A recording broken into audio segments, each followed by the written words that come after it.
Chicago Tonight, Latino Voices is made possible in part by CIBC.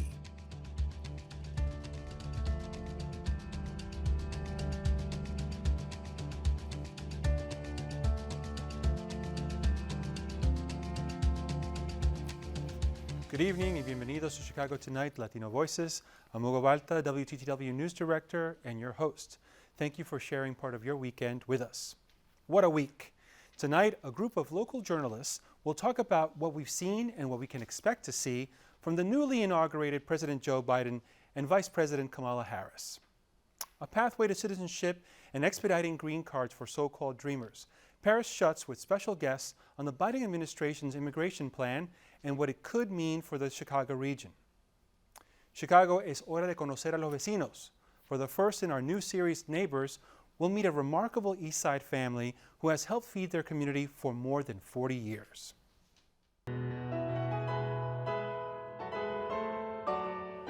And your last chance to see a virtual recital by the Chicago Symphony Orchestra with renowned pianist Jorge Federico Osorio. First off tonight, our country saw its third remarkable Wednesday in a row with this week's historic inauguration of President Joe Biden and Vice President Kamala Harris. And just a few days into the new administration, big changes are already happening. Here to look back to Inauguration Day and look forward to a Biden administration are new to the show, JESÚS del Toro, Director and General Manager of La Raza newspaper, and a regular on the program, Jackie Serrato, Editor-in-Chief of Southside Weekly newspaper. Now, the overarching theme of the Biden's inaugural speech was a call for unity. Let's listen to some of what he said. On this January day, my whole soul is in this, bringing America together, uniting our people, uniting our nation. And I ask every American to join me in this cause.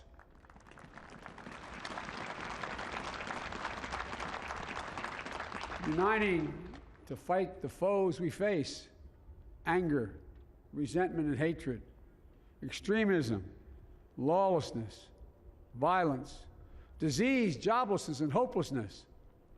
With unity, we can do great things, important things. JESÚS, do you think that these calls for unity will help the country move forward in this tremendously difficult time? Well, thank you for having me.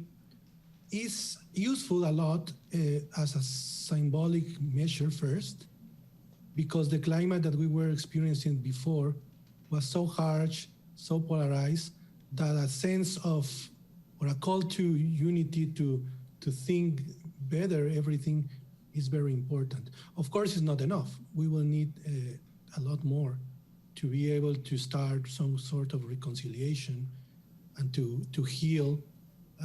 And even then, some critics of President Biden have said that his call to unity is some sort of call to standardization, no?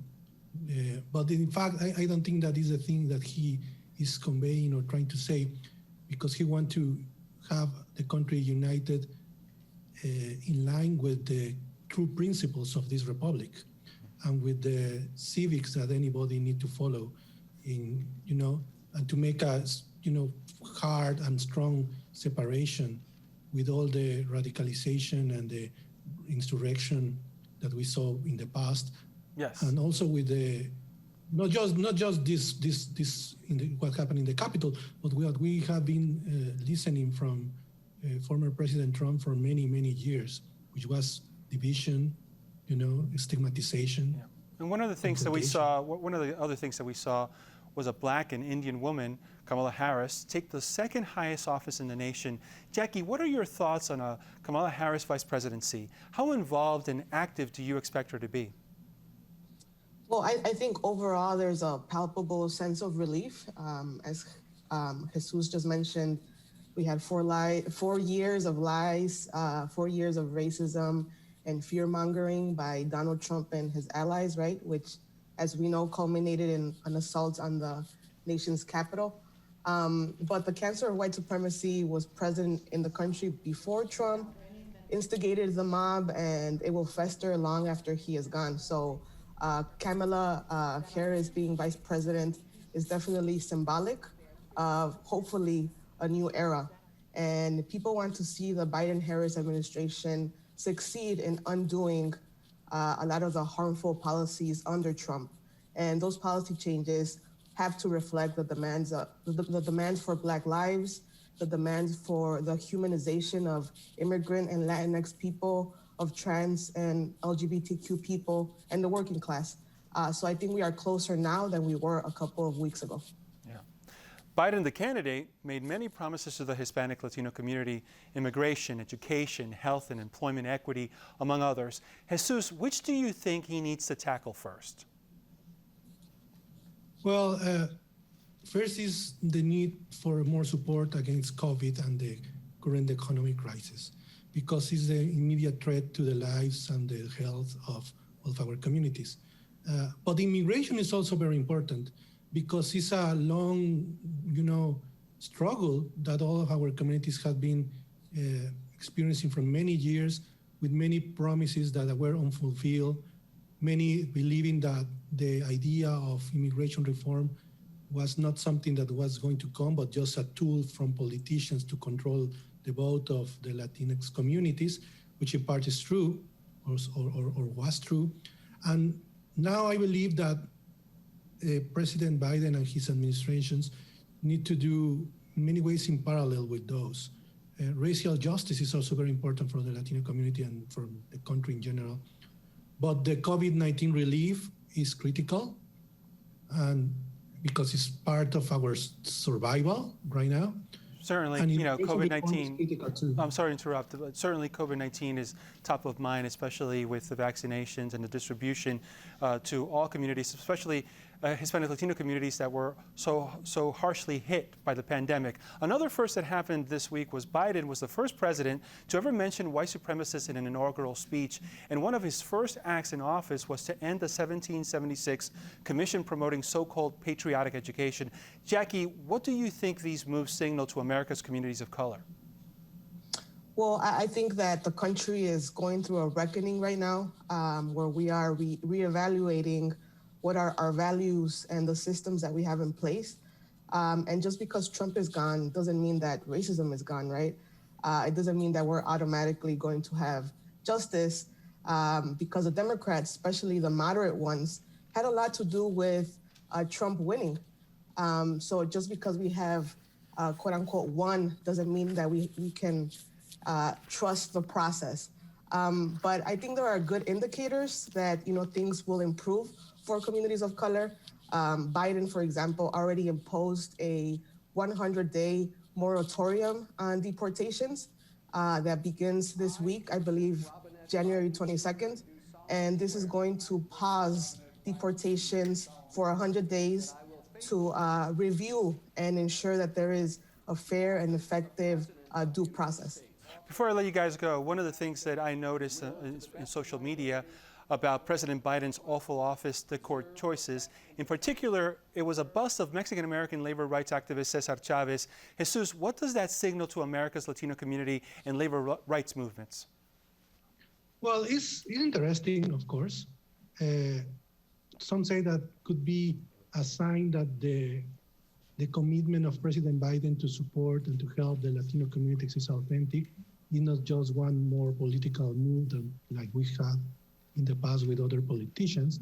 And it's also something that is very emotional, because you can have, a portrait of Lincoln, of Roosevelt, or Reagan, or whoever is your preferred president or historic figure. But when you choose one like Cesar Chavez, or like Martin Luther King, or other fighters for rights, civil rights, freedom, and equality, that shows that you have a different, perspective than mostly from the past administration. Because too harsh with our communities. Yeah, a lot of symbolism certainly in choosing Chavez. Jesus, Jackie, thank you so much for joining us. Hope to have you back soon. I hope so. Thank you. Thank you very much. Up next, Paris Schutz leads a discussion on what the president's immigration plan could mean for the Chicago region in a conversation previously recorded.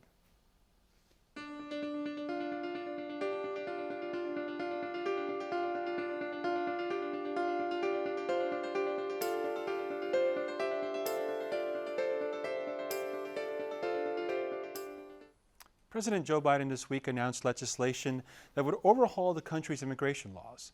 The bill proposes an 8-year pathway to citizenship for undocumented immigrants living in the United States as of January 1st, 2021, expediting green card access for DACA recipients and boosting border security technology. The plan comes after a chaotic 4 years for immigration activists and lawyers under the Trump administration. Was so confusing. One day you must file this extra form. Next day you don't, and again and again. DACA got restated, got again stopped, and again and restated. Earlier in the week, Paris Schutz spoke with a few guests about the Biden immigration package. He began by asking them for their initial impressions. My impressions as a constitutional conservative, Paris, are that it has 3 absolutely excellent goals and about 7 planks that I think would be great steps toward achieving the common goal of immigration reform. And what pleases me most as a constitutional conservative is that the proposal is to go through Congress. I don't know specifically what President Biden may do by executive order, but the more the parties work together to pass legislation, the happier I think we all will be. Mary Meg McCarthy, does this proposed legislation satisfy some of the wishes that pro-immigration groups have had for many, many years? I think it's a great beginning to address a more humane and just immigration system, as well as to advance family unity and strengthen our communities and address the legacy of racism and xenophobia that we have seen and put Black and brown immigrants through for far too long. However, I caution that Congress to act quickly, and in the meantime, the executive branch needs to act to protect our families and our communities. I'm very concerned that it's going to take Congress some time to move this forward, and in the meantime, we need the administration to take the steps necessary to reimagine an immigration system that protects our communities. Natividad, Hernandez, the ink is barely dry on this, but what are you hearing from immigrant families, especially members of the undocumented community, about Joe Biden and about this proposal? It's a time of joy for us, I guess. We since he won, we just started seeing things changing. I guess we don't feel so under attack like before. I think everybody at this point is just welcoming the feeling of welcome to this place. We used to be under the ground, and with the changes, I'm overwhelming. I'm overwhelmed. My family, my own family, it's thinking. When we talk about immigration change, we all know that everything needs to go to Congress. I really hope that the president doesn't just do executive orders, because we need a real change. And we need to think, like the priority days that you will know, we're waiting. My brother and my sister, personally, are waiting since 1996 to get their green cards through their mother, that is a U.S. citizen. I'm sorry to jump in, Natividad, so a lot of waiting, and I want to ask this, David, 8-year pathway to citizenship for undocumented immigrants.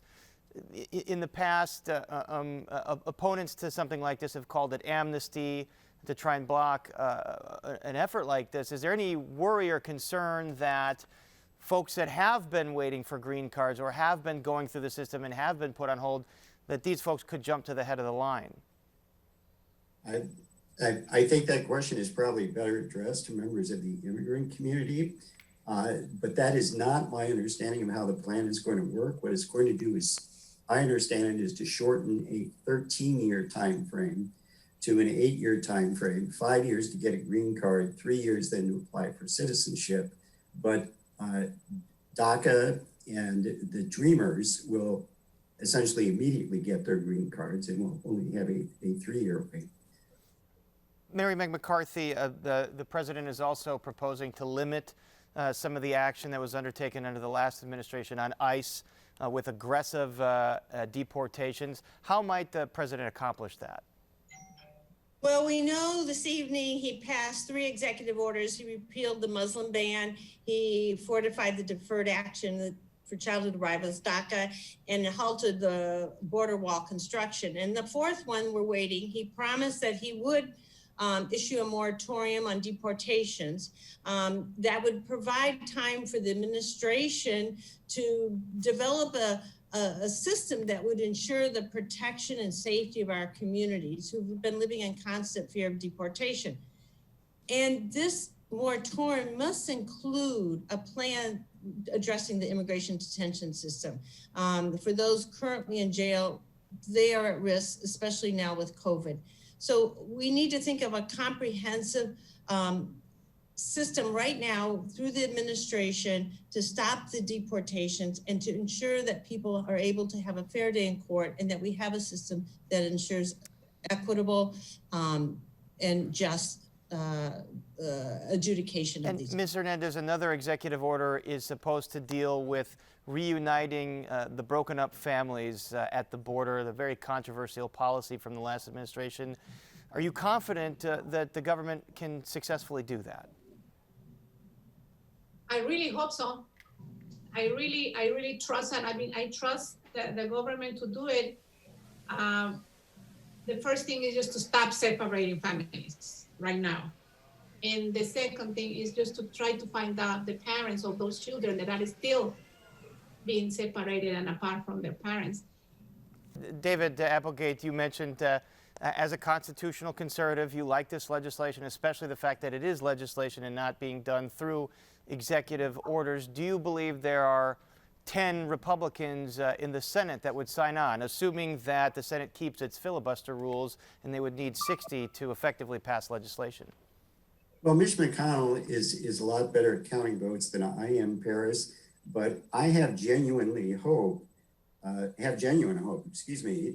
he and new Majority Leader Chuck Schumer will work together to iron out any issues that they may have and put this together, because it's clearly going to pass the House.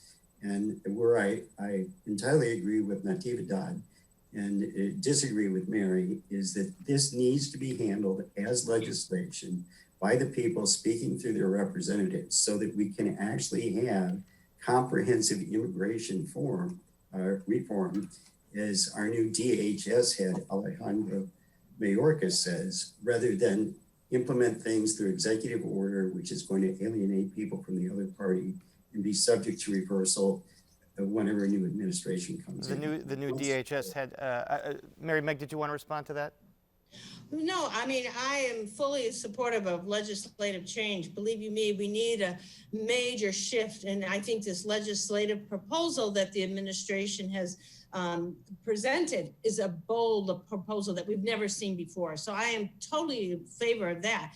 But in the meantime, as Natividad mentioned, we cannot continue to separate families in our communities or stop people from securing protection under our U.S. asylum laws. So we need something in the intermediate until Congress moves this forward, which I'm very hopeful for. Again, that was a conversation from earlier this week. Now to Brandis Friedman with a look at what's on tap for tomorrow. Ugo, we've got a great show planned tomorrow. A panel of journalists recap the historic inauguration, a visit with the great-granddaughter of Chicago civil rights icon Ida B. Wells, and paying homage to Jim Tillman, a pioneer for many reasons, among them host of Blazing the Trail for this program. That's tomorrow night at 6 on Chicago Tonight, Black Voices. Now, Ugo, back to you. Thanks, Brandis.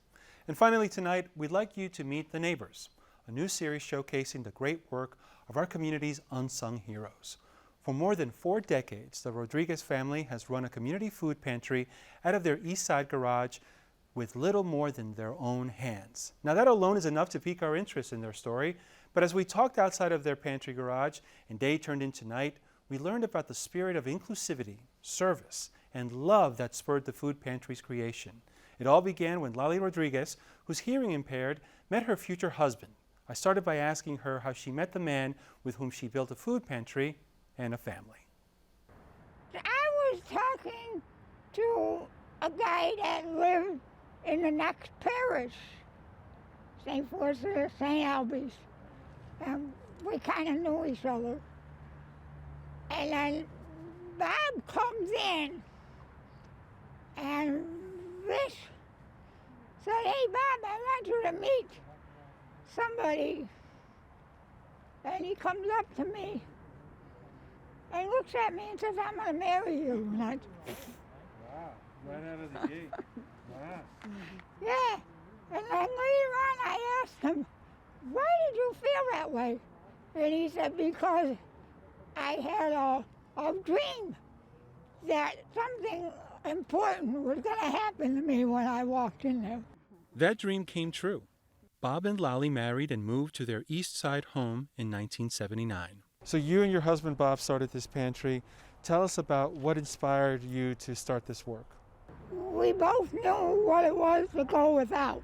Lolly Rodriguez says when job cuts at nearby factories created tremendous need in her new community, they felt compelled to help. So by January of '80, we started. And we worked with Senator Dawson with the cheese, butter, cornmeal, flour, and powdered milk. As they began putting down roots in their community, the Rodriguezes also began growing their family. We had 6, and we adopted 9. 9. And we had 2 permanent fosters. They got me when I was 6, going on 7. I remember all the time doing the food pantry, help stocking shelves, unloading the food trucks. I was with Lolly and Bob when I was like 14. Living in their house, you were never alone. There was, 17 of us? And the door was never locked. Yeah, and the door was never locked. There were 17 children. So we always had brothers and sisters to play with. The Rodriguez family lost Bob in 2002, but Lolly has kept the pantry going to help anyone who needs it.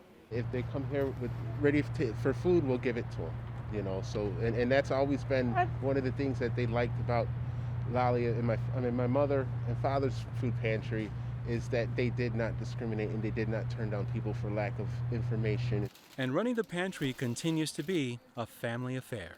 We've always helped out on the pantry, and then it inspired our kids to want to help out because of her. You've told us about the dozens and dozens of families that you've helped throughout the year. Tell us one of those stories. Which story sticks out the most for you? I was working at a restaurant on the north side, and I was taking the trains and buses home. And one day I missed my bus, so I took an Uber from the train station. And I pulled in. As she pulled in, she says, "Oh my God, I used to come here all the time for food." And I says, "Really?" I was like, "Yeah, I can't believe you're Lolly's son. I know exactly who you are." And I remember the very next day, she got a donation from that person. Leading by love and example. The Rodriguez Food Pantry is open for pickup on Wednesday afternoons from 4 to 6, and they're always accepting donations. You can find out more about the pantry on our website. And we're back to wrap things up right after this. Don't miss one of our stories. Get them all delivered to your desktop or mobile device with a subscription to the WTTW News Daily Briefing. Go to WTTW.com/daily briefing and sign up. And that's our show for this Saturday night. Be sure to join Brandis Friedman tomorrow night for Chicago Tonight Black Voices. Then join me on Monday for the latest Latino Voices community conversation at 8 o'clock. I'll be joined by community leaders and health professionals to discuss COVID-19's impact on the Latino community. They'll also answer questions about the coronavirus vaccines. Visit www.wttw.com/events to RSVP for this free event. We leave you tonight with a virtual recital by the Chicago Symphony Orchestra with renowned pianist Jorge Federico Osorio. The performance filmed at Orchestra Hall is available through January 27th. There's more details on our website. Now, for all of us here at Chicago Tonight Latino Voices, I'm Hugo Balta. Thank you for sharing part of your weekend with us. Stay informed, stay healthy, stay safe. Muy buenas noches.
Closed captioning is made possible by Robert A. Clifford and Clifford Law Offices, a Chicago personal injury and wrongful death firm, sponsoring a free continuing legal education program for over a decade for lawyers across the state.